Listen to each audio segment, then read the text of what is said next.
পার্লামেন্টে আসলে এটা সত্য যে একদিন হচ্ছে আমাদেরকে সুযোগ দেওয়া হয়েছিল।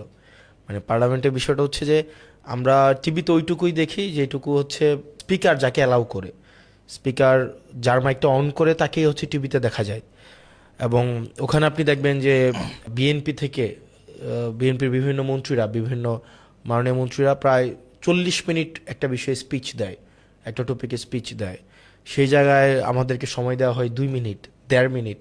আপনি যদি দেখেন আমি টোটাল 5 দিন কথা বলেছি, একদিন 1.5 মিনিট, একদিন 1 মিনিট 40 সেকেন্ড, একদিন 2 মিনিট, আর আরেক দিন হচ্ছে 6 মিনিট দিয়েছে, 1 মিনিট পরে বাড়িয়ে দিয়েছে 7 মিনিট। মানে এই ধরনের টাইম স্প্যান দেওয়া হয়। সেটা হচ্ছে যে বিএনপি ট্রেজারি বেঞ্চে যারা থাকে, মানে সিনিয়র মন্ত্রীরা যারা থাকে, তারা যখন ইচ্ছা তারা দাঁড়াইলে তাদের মাইক অন হয় এবং তারা কথা বলতে পারে, মানে যখন ইচ্ছা যে কোনো টপিকে ইচ্ছা। আর আমাদের এই বেঞ্চ থেকে শুধুমাত্র বিরোধী দলীয় নেতা উনি দাঁড়াইলে ওনাকে হচ্ছে স্পিকার অ্যালাউ করে কথা বলার জন্য। আর আমরা যারা হচ্ছে বেসরকারি সদস্য আছি, আমাদের হচ্ছে অনুমতি নিয়ে কথা বলতে হয়। আপনি দেখা যায় এমনও হয় সারাদিন হাত তুলে রাখার পরে 2 মিনিটের জন্য অ্যালাউ করা হয়।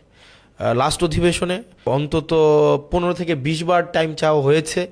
আপনি দেখবেন যখন জুলাই গণঅভ্যুত্থান জাদুঘরের যে আইনটাকে আমাদেরকে না জানিয়ে হচ্ছে সংশোধিত আকারে সংসদে উত্থাপন করা হয়, সেদিন অন্তত 15 থেকে 20 বার স্পিকারের দৃষ্টি আকর্ষণ করা হয়েছে সময় দেওয়ার জন্য।